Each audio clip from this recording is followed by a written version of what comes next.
Would any sane person think that dumpster diving would have stopped Hitler? Or that composting would have ended slavery? Or brought about the 8-hour workday? Or that chopping wood and carrying water would have gotten people out of Tsarist prisons? Or that dancing around a fire would have helped put in place the Voting Rights Act of 1957 or the Civil Rights Act of 1964?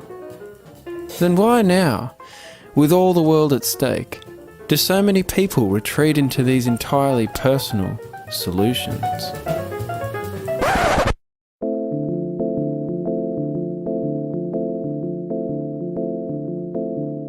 Part of the problem is that we've been victims of a campaign of systematic misdirection. Consumer culture and the capitalist mindset have taught us to substitute acts of personal lifestyle choices for organised political resistance.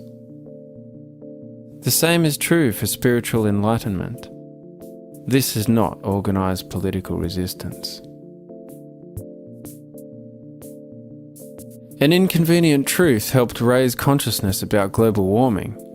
But did you notice that all of the solutions presented had to do with personal consumption, changing light bulbs, inflating tyres, driving half as much, and had nothing to do with shifting power away from corporations or stopping the growth economy that is destroying the planet? Each one of us is a cause of global warming, but each of us can make choices to change that. With the things we buy, the electricity we use, the cars we drive, we can make choices to bring our individual carbon emissions to zero. But even if every person in the United States did everything the movie suggested, US carbon emissions would fall by only 22%. And scientific consensus is that emissions must be reduced by at least 75% worldwide. Or let's talk water. We so often hear that the world is running out of water. People are dying from lack of water. Rivers are dewatered from lack of water. And while this is true, we're told that because of this, we must take shorter showers. But see the disconnect? Because I take showers, I'm responsible for drawing down aquifers? Well, no. More than 90% of the water used by humans is used by agriculture and industry. The remaining 10% is split between municipalities and actual living, breathing individual humans. Collectively, municipal golf courses use as much water as municipal human beings. That's insane. People, both human people and fish people, aren't dying because the world is running out of water. They're dying because the water is being stolen.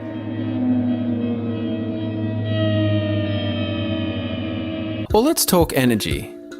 Kirkpatrick Sale summarised it well. For the past 15 years, the story has been the same every year. Individual consumption, residential, by private car and so on, is never more than about a quarter of all consumption. The vast majority is commercial, industrial, corporate, by agribusiness and government, if we got the military. So even if we all took up cycling and wood stoves, it would have a negligible impact on energy use, global warming and atmospheric pollution.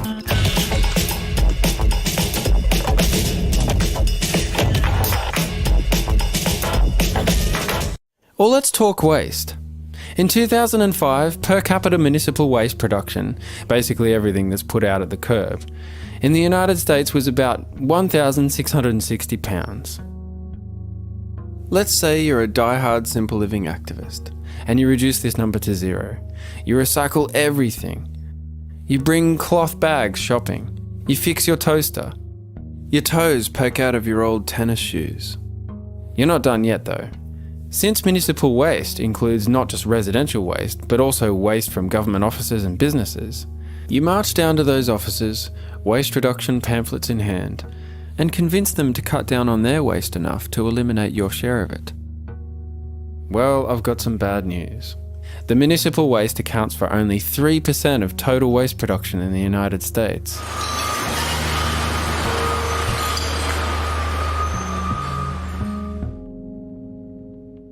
I want to be clear. I'm not saying that we shouldn't live simply. I live reasonably simply myself. But I don't pretend that not buying much, or not driving much, or not having kids is a powerful political act, or that it's deeply revolutionary. Because it isn't. Personal change does not equal social change. So how then, and especially with all the world at stake, have we come to accept these utterly insufficient responses? I think part of it is that we're in a double bind. A double bind is when you're given multiple options, but no matter what option you choose, you lose. And withdrawal is not an option. At this point, it should be pretty easy to recognise that every action involving the industrial economy is destructive.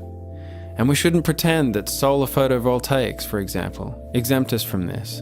They still require mining and transportation infrastructures at every point in the production process. The same can be said for every other so-called green technology.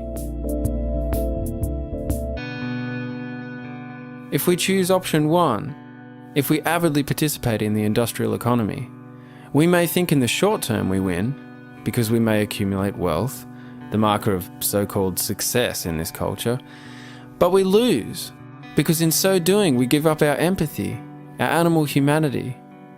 And we really lose because industrial civilization is killing the planet, which means everyone loses.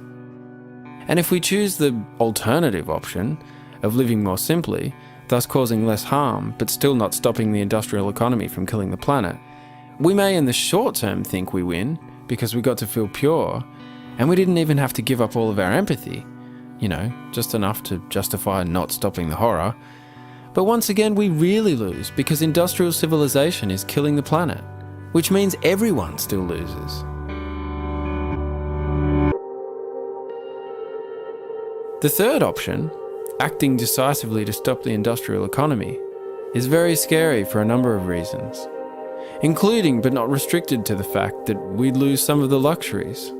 For example, electricity, to which we've grown very accustomed.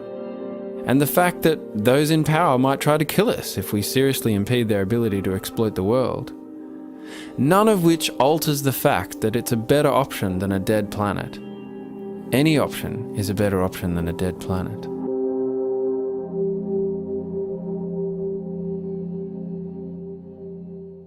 Besides being ineffective at causing the sorts of changes necessary to stop this culture from killing the planet, there are at least 4 other problems with perceiving simple living as a political act, as opposed to living simply because that's what you want to do. The first is that it's predicated on the flawed notion that humans inevitably harm their land base.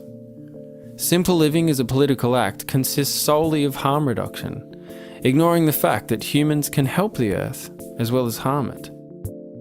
We can rehabilitate streams, we can get rid of noxious invasives, we can remove dams. We can disrupt a political system tilted towards the rich, as well as an extractive economic system. We can destroy the industrial economy that is destroying the real physical world.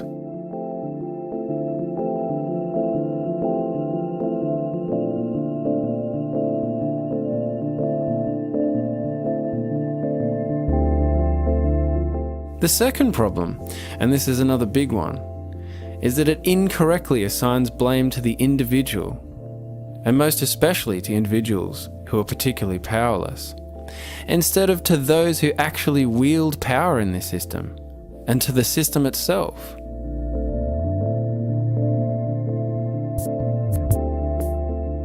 The third problem is that it accepts capitalism's redefinition of us from citizens to consumers. By accepting this redefinition, we reduce our potential forms of resistance to consuming and not consuming. But citizens have a much wider range of available resistance tactics, including voting or not voting, running for office, pamphleting, boycotting, organising, lobbying, protesting.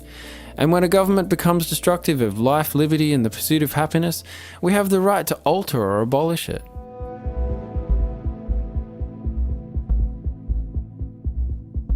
The fourth problem is that the end point of the logic behind simple living as a political act is suicide. If every act within an industrial economy is destructive, and if we want to stop this destruction, and if we are unwilling or unable to question, much less destroy, the intellectual, moral, economic and physical infrastructures that cause every act within an industrial economy to be destructive, then we can easily come to believe that we will cause the least destruction possible if we're dead. The good news is that there are other options. We can follow the examples of brave activists who lived through the difficult times I mentioned. Nazi Germany, Tsarist Russia, antebellum United States, who did far more than manifest a form of personal purity. They actively opposed the injustices that surrounded them. We can follow the example of those who remembered that the role of an activist is not to navigate systems of oppressive power with as much personal integrity as possible, but rather to confront and take down those systems.